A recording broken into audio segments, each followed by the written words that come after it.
Hello guys, this is your Nahid come with another brand new video. আজ 21শে মে, উপজেলা নির্বাচন। আর তাই আজকে আমি এসেছি আমার ভোটাধিকার প্রয়োগ। হরিরামপুর, রসুলপুর এবং মাড়িয়া এই 3 গ্রাম মিলে আমাদের 3 নাম্বার ওয়ার্ড। আর এই 3 নাম্বার ওয়ার্ডের নির্বাচন অনুষ্ঠিত হচ্ছে আমাদের রসুলপুর উচ্চ বিদ্যালয়ে। সো ভিউয়ার্স, আসুন আমার সাথে ভোটাধিকার প্রয়োগ করে আসি এবং দেখে আসি ভোট কেন্দ্রের কি পরিস্থিতি।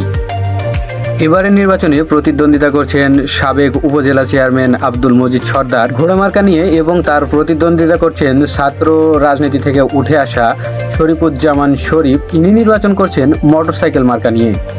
ভোট আমাদের গ্রামাঞ্চলের মানুষের জন্য উৎসবের মতোই।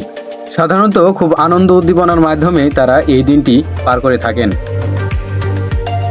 প্রচুর লোকজনের আগমনে উৎসব মুখর পরিবেশ তৈরি হওয়াতে এখানে নানান রকম খাবার জিনিসের দোকান দেওয়া হয়। বুট, নেমকি এবং মাখানো মুড়ি সহ আরো অনেক ধরনের শুকনো খাবারের দোকান এসেছিল এখানে। আরো ছিল বেলুন, ছোট বাচ্চাদের জন্য খেলনা এবং মেয়েদের অর্নামেন্টস।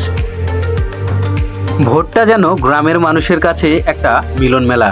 দেখুন কিভাবে দুজনে দুই হাতে হ্যান্ডশেক করছেন। ভোট দিয়ে তো এই আঙ্কেল দেখছি খুবই খুশি। যাই হোক, আর বেশি দেরি না করে আমি চলে গেলাম টোকেন নিতে। এখানে ভোটারের সিরিয়াল অনুযায়ী টোকেন দেওয়া হচ্ছে। হরিরামপুর, রসুলপুর এবং মাড়িয়া এই 3টি গ্রাম মিলে আমাদের 3 নাম্বার ওয়ার্ড। আর এই 3টি গ্রামের ভোট কেন্দ্র হচ্ছে আমাদের রসুলপুর উচ্চ বিদ্যালয়। সো আর বেশি দেরি না করে আমি চললাম আমার ভোটাধিকার প্রয়োগ করতে। গোপন ব্যালটে নিজের পছন্দের প্রার্থীকে ভোট দিয়ে চলে এলাম ভোট কেন্দ্র থেকে। ভোট কেন্দ্র থেকে উপরের দিকে এসে দেখি এখানে আখের রস বিক্রি করছেন। তীব্র গরমে গলা শুকিয়ে যাওয়ায় চলে এলাম আখের রস খেতে। আমার মতো আরো অনেকেই এসেছেন আখের রস খেতে, আর তাই এখানে বিক্রি হচ্ছে খুব সুন্দর।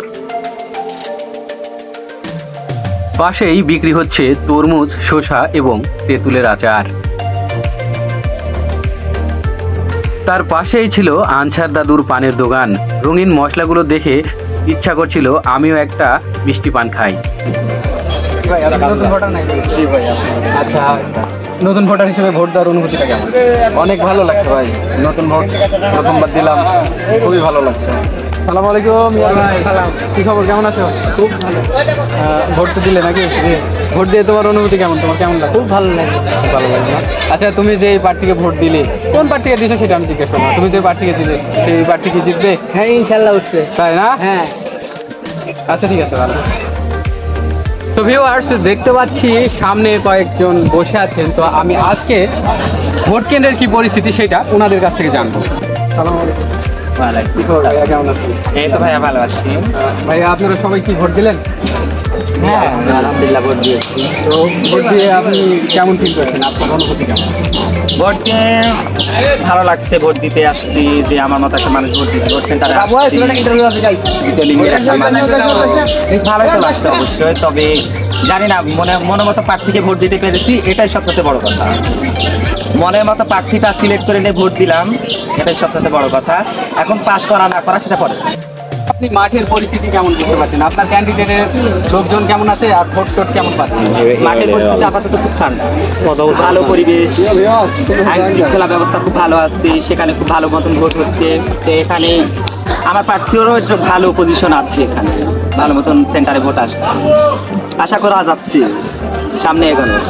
আপনি আশাবাদী যে এখানে? আমি আশাবাদী বের হবে।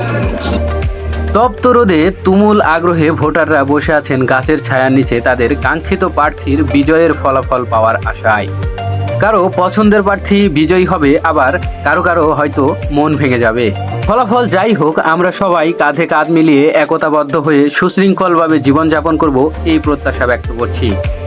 আজকের মতো এই পর্যন্তই। সবাই ভালো থাকবেন, সুস্থ থাকবেন এবং দেখা হবে পরবর্তী ভিডিওতে। ধন্যবাদ।